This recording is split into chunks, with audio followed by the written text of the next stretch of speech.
क्या अमेरिका और इजराइल की जोड़ी ने ईरान पर सीधा हमला करके उनके सर्वोच्च नेता अयातुल्लाह अली खामेनेई का खात्मा कर दिया है? क्या डोनाल्ड ट्रंप और नेतन्याहू ने अपने सबसे बड़े दुश्मन को मौत के घाट उतार दिया है? और अगर उतारा है तो क्या दुनिया में अब शांति आएगी या फिर पूरी दुनिया एक ऐसी आग में झोंक दी जाएगी जिसका अंजाम क्या हो वो किसी को नहीं पता। 28 फरवरी 2026 को ईरान पर हमले होने शुरू हो गए।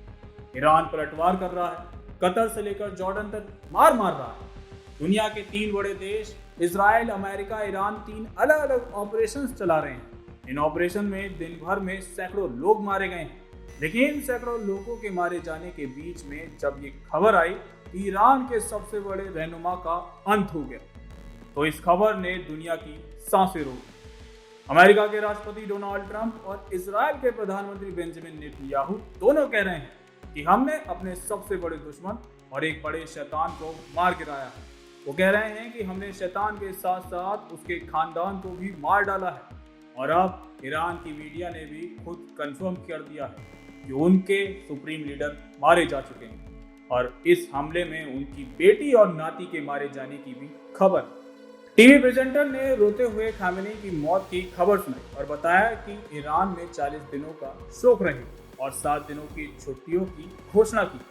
लेकिन ईरान के हमलों ने ये साफ कर दिया है कि ना झुकेंगे ना हटेंगे। वो ऐसी मार रहे हैं कि पूरी दुनिया देख रही है। स्ट्रीट ऑफ हॉर्मुज बंद है और अब वहां से किसी को जाने की अनुमति नहीं है। यानी अब दुनिया जंग के साथ साथ तेल से भी जूझने वाली है। ईरान ने यह साफ कर दिया है कि वो बदला लेंगे। इजराइल और अमेरिका को उसकी औकात याद दिलाई जाएगी। कई अलग अलग कहानियां निकल कर आ रही हैं और इन कहानियों के बीच में मोसाद का वो ट्रैक रिकॉर्ड जो ये दावा करता है कि मोसाद जिसके पीछे पड़ा उसको खत्म कर दिया, क्योंकि मोसाद को लेकर ये माना जाता है कि मोसाद के पास जानकारी अपने दुश्मन के बेडरूम तक होती है। सवाल ये है कि क्या मोसाद ने ट्रैक करके खामेनेई और उनके साथ वालों को मरवा दिया? ईरान के supreme leader Ayatollah Ali Khamenei की मौत हो गई। इसको लेकर भारत में भी लोगों का गुस्सा जमकर फूटा और कश्मीर में शिया मुस्लिम सड़क पर उतर आए और अमेरिका और इजराइल को तोड़ना शुरू किया। खामेनेई की मौत के बाद ईरान में मातम पसरा है। लोग मस्जिदों में जमा होकर अपने सुप्रीम लीडर के लिए रोते दिखाई दे रहे हैं। ईरान के लोग बड़ी संख्या में सड़कों पर उतरकर अमेरिका और इजराइल के खिलाफ नारे लगा रहे हैं। खामेनेई की मौत को लेकर ईरान की मीडिया में भी गमगीन माहौल है। ईरान की प्रेस टीवी ने शोक में अपना लोगो तक काले रंग का कर दिया।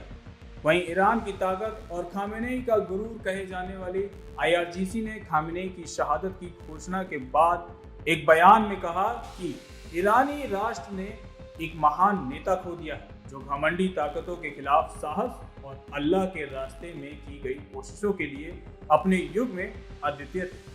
हालांकि ट्रंप ईरान के लोगों से ये अपील कर चुके हैं कि उन्होंने अपना काम कर दिया है और अब आप ईरान को टेक ओवर कर लें, और ये दावा कर रहे हैं कि ये सब उन्होंने उनके लिए किया है।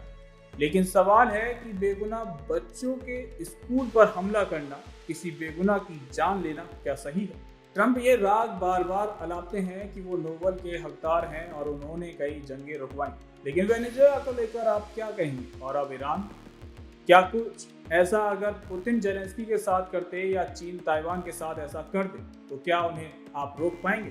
क्योंकि आप भी तो वही कर रहे हैं। लेकिन अब सवाल बड़ा है कि क्या अब दुनिया तीसरे विश्व युद्ध के मुहाने पर खड़ी हो चुकी है?